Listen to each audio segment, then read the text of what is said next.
Washington میں اپنے دفتر کے باہر نہال الوان وہ کرنے جا رہی ہیں جو انہوں نے پہلے کبھی نہیں کیا۔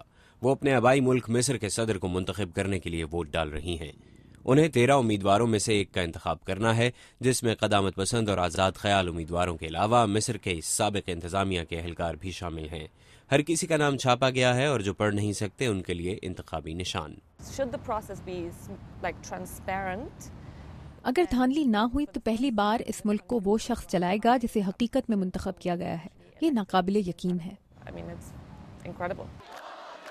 گزشتہ سال مصر میں تبدیلیوں کا سال تھا، جب عوام نے کئی دہائیوں تک اپنے ملک کا عہدہ صدارت اپنے پاس رکھنے والے حسنی مبارک کو زبردست احتجاج کے ذریعے اقتدار سے علیحدہ کر دیا تھا۔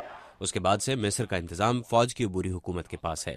سامح شاکری امریکہ میں مصر کے سفیر ہیں۔ وہ کہتے ہیں کہ نئے صدر کو ملک میں استحکام لانا ہوگا۔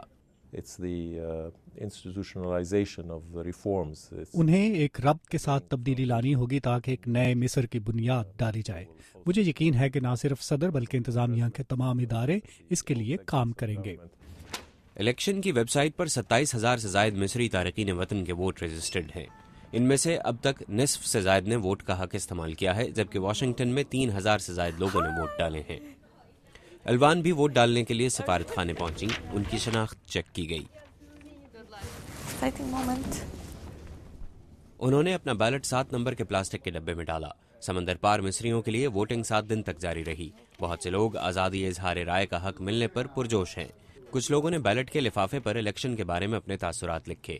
اس سے ان کا ووٹ منسوخ نہیں ہوگا، لیکن ان کا پیغام پہنچ جائے گا۔ اس لفافے پر لکھا ہے، فوجی حکومت مرد آباد، قربانیاں دینے والے زندہ باد۔ الوان نے یہ نہیں لکھا، لیکن وہ جانتی ہیں کہ یہ نیا حق حاصل کرنے کے لیے کیا کچھ کھویا گیا ہے۔ ہزاروں لوگوں کی جانیں گئیں، اور حقیقت یہ ہے کہ ان لوگوں نے اس لیے یہ قربانی دی کہ میں اپنے ووٹ کا حق استعمال کر سکوں۔ اس قربانی کا کوئی مقابلہ نہیں۔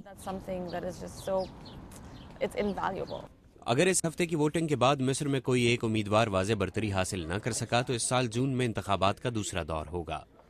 کیرولائن پرسٹی کے ساتھ محمد عاطف، اردو VOA۔